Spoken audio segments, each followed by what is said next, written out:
अस्सलाम वालेकुम। मैं हूं डॉक्टर हाफिज़ हसन महमूद और आप सब लोगों को ड्राई नीडलिंग सीरीज़ की नेक्स्ट एपिसोड में खुशामदीद।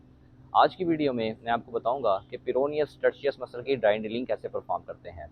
तो इस वीडियो में आप सीख सकेंगे what is the anatomy of peroneus tertius muscle, how to engage the peroneus tertius muscle for the dry needling, what is the patient position, what is the therapist position and what is the proper dry needling technique, यानी हमने किस size की dry needle को use करना है और किस direction में हमने ड्राई नीडल को इंसर्ट करना है। और फिर एंड में मैं आपको बताऊंगा कि कौन कौन सी ऐसी प्रिकॉशंस हैं जिनका हमने ख्याल करना है और फिर मैं आपको बताऊंगा कि इसकी पेन कहाँ कहाँ रेफ़र कर सकती है। अगर आप पेरोनियस टर्शियस मसल की ड्राई नीडलिंग सीखना चाहते हैं तो ये मेरी वीडियो आखिर तक लाजमी देखें। तो सबसे पहले बात करते हैं anatomy of the peroneus tertius muscle। Peroneus tertius muscle basically originate करता है डिस्टल एंटीरियर फिबुला से और ये जाके इंसर्ट करता है at the base of the fifth metatarsal bone.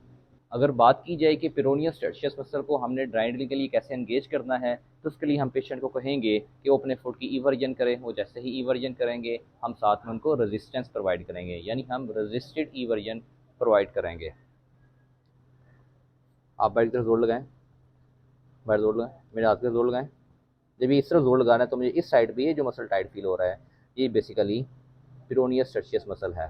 छोड़ दें, फिर जोर लगाएं। ये मसल जो टाइट मुझे फील हो रहा है ये बेसिकली पेरोनियस टर्शियस मसल है। पेरोनियस टर्शियस मसल की ड्राइडलिंग के लिए पेशेंट की पोजीशन स्पाइन लाइन होगी और उसकी लेग, जिस लेग की हमने ड्राइडलिंग करनी है वो बिल्कुल रिलैक्स होगी। तो सबसे पहले हम पेरोनियस टर्शियस मसल को पालपेट कर लेते हैं। तो उसके लिए हम पेशेंट को कहेंगे कि वो अपने फुट की इवर्जन करें। ये जैसे ही वर्जन कर रहे हैं तो मुझे इस साइड पे ये जो मसल टाइट फील हो रहा है ये बेसिकली पेरोनियस टर्शियस मसल है। अब पेरोनियस टर्शियस और पेरोनियस ब्रेवियस मसल के दरमियान में सुपरफिशियल पेरोनियल नर्व जा रही होती है इस साइड पे। तो जब हमने इसकी ड्राइडलिंग करनी है तो सुपरफिशियल पेरोनियल नर्व का हमने खसूसी तौर पे ख्याल रखना है।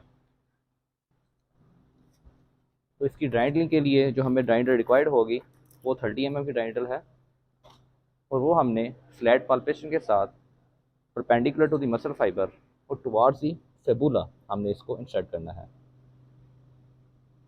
ये रखें हम,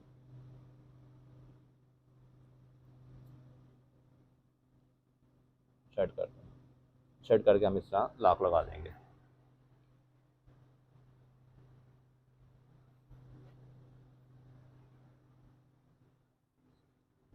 इसको दोबारा अनलॉक करके हम बाहर निकालेंगे।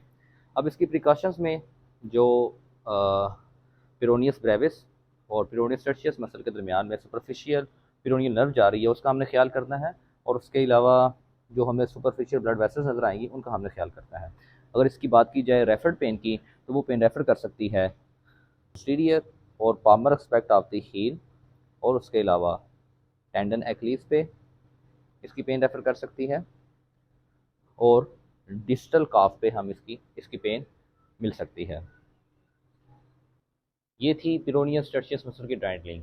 उम्मीद करता हूँ ये वीडियो देखने के बाद आपको अच्छे तरीके से आइडिया हो गया होगा कि पेरोनियस टर्शियस मसल की ड्राइडलिंग कैसे परफॉर्म करते हैं। Thank you so much.